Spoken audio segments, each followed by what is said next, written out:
Um, Bailey retained. Like as I said, like I mean, come on, man. Like unless in one thing, let's just talk about this one first because we both said on the last episodes that everybody that was from Scotland or near their area that had a pool or had people pulling for them over there, they were just there to draw people, but they were going to lose, right? In this particular case, Piper did put on a good show, which we knew that she could, but Bailey rolled her up and got the 1, 2, 1, 2, 3. What I don't want to see is Piper Niven fading into oblivion now, after this opportunity where she clearly showed where she belongs on the show and what she can do if given the opportunity. So yeah, I'm looking forward to seeing what Piper has in store for the rest of her time up here on the main roster and stuff. Maybe she gets money and like I said, Chelsea Green, because she can hold it for a while and get herself together and then cash in, or maybe Piper. I mean, I wouldn't be opposed to it and stuff. I've seen people talking about possibly Naomi or stuff like that. Okay, we'll see. I'm not trying to be, but I just Naomi. All right, okay. I'm not going to even go down that road and stuff like that. But we've seen Naomi, I think, with Money in the Bank briefcase. If I'm not mistaken, I think we have. But hey, it's time to give some other people some opportunity, stuff like that. So Chelsea,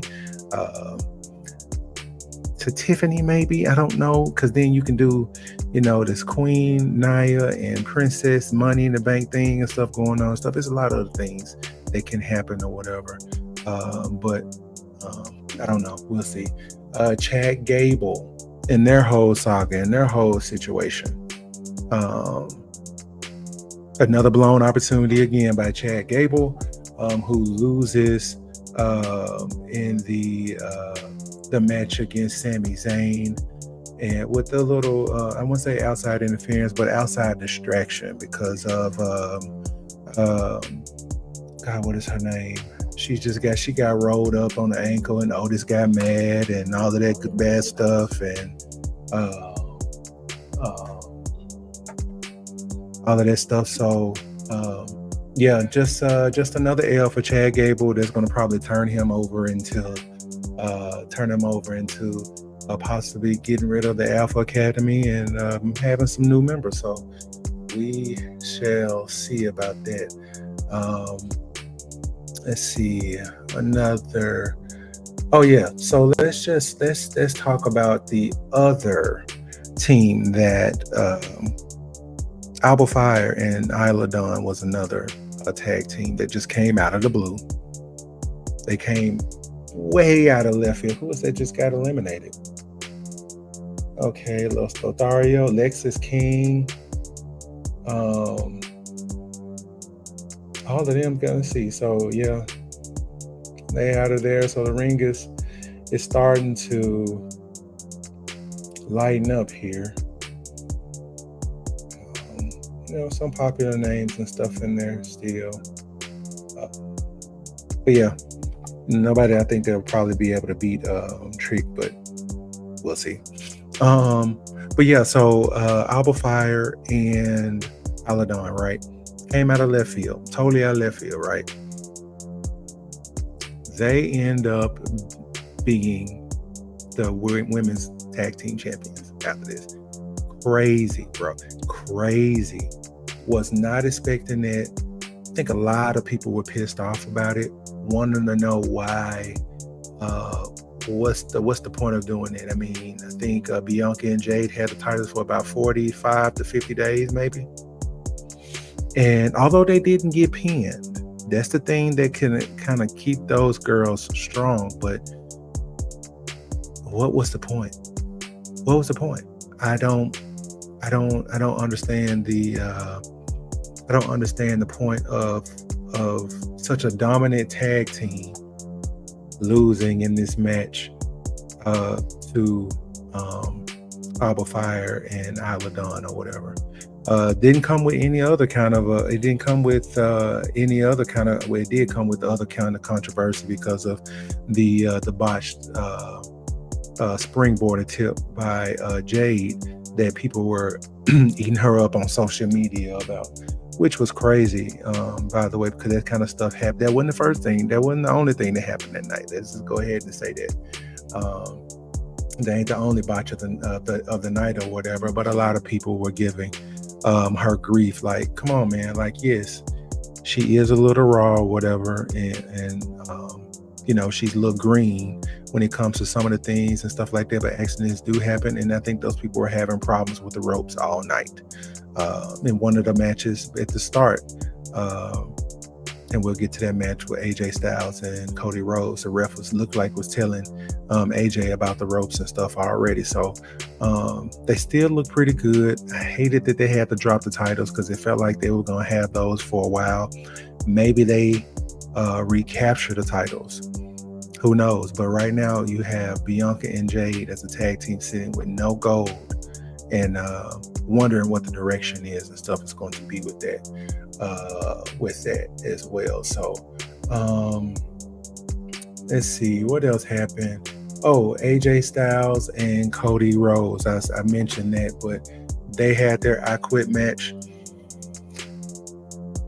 They had some few spots where it was like a pretty good match, but I didn't like the ending. I didn't care for the ending. Okay, so our final four is Frankie Kazarian, Dragon Lee,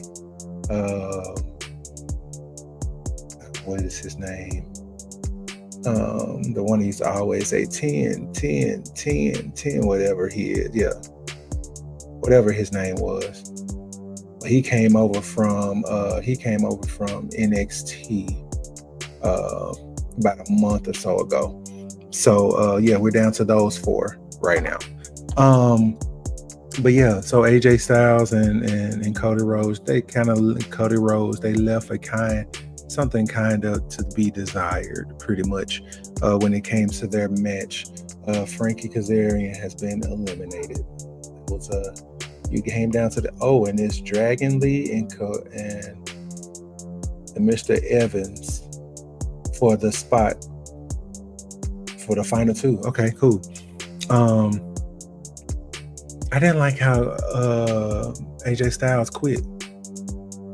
You got threatened to get hit with some steps again. I don't know. I don't know if I like that one. I didn't like the way that ended. Decent match, hated the ending or whatever. But Cody Rhodes, ladies and gentlemen, is still your WWE undisputed heavyweight champion, and as if we didn't know that was going to happen anyway. I'm going to save the main event for that. Let's see, who do we have here? Let's see. Okay, I think I covered everything pretty much. Let's just go ahead and get to what we want to talk about, which is the main event between Damian Priest and Drew McIntyre, which was a good match. Oh, wait a minute. Hold up before we get to that.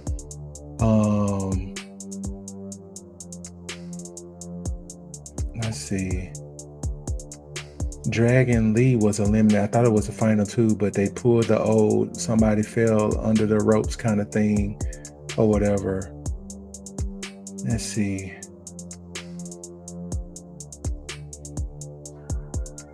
Oh.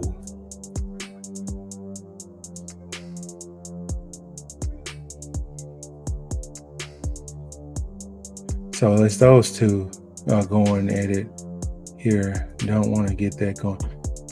Oh. Super kick.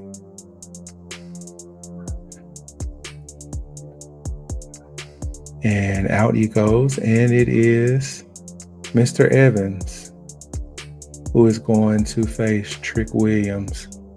And that's funny because they were tag team partners a couple of weeks ago when Sexy Red made her appearance, and now he is the number one contender for the NXT Championship. So hey, pretty dope. We were talking about the main event with Drew McIntyre and Damian Priest. Okay, so good match all the way through. We all know Punk is going to make his appearance some kind of way. We knew if something was going to happen that was going to screw Drew out of this whole thing, and lo and behold, the referee gets knocked down. Nobody expects CM Punk to be the referee that comes to slide in to make a 2 count and pauses and does the same pose that Drew McIntyre does for his t-shirt at CM Punk's grave or whatever about his WrestleMania thing, which is pretty dope to call back to the shirt that he wore after CM Punk was hurt or whatever. Loved it. And CM Punk hit him with a low blow south of heaven, and now you have a Damian Priest retaining the WWE championship, and I'm okay with it. I'm cool with it. Continue to push this as far as we can with him. I don't see him leaving SummerSlam with that belt. I think Gunther's going to take that, and Drew, obviously lost it because it's another moment that was taken from him in that regards when it comes to him trying to chase after this title that's eluded him ever since he lost it to Damian Priest back at WrestleMania. So pretty decent pay-per-view. It was okay. They were all predictable except one match. Obviously, that's when the girls won their title, won the tag titles. Alba Fire and Isla Dawn won the titles from Bianca and Jade or whatever. But other than that, everything was pretty much predictable.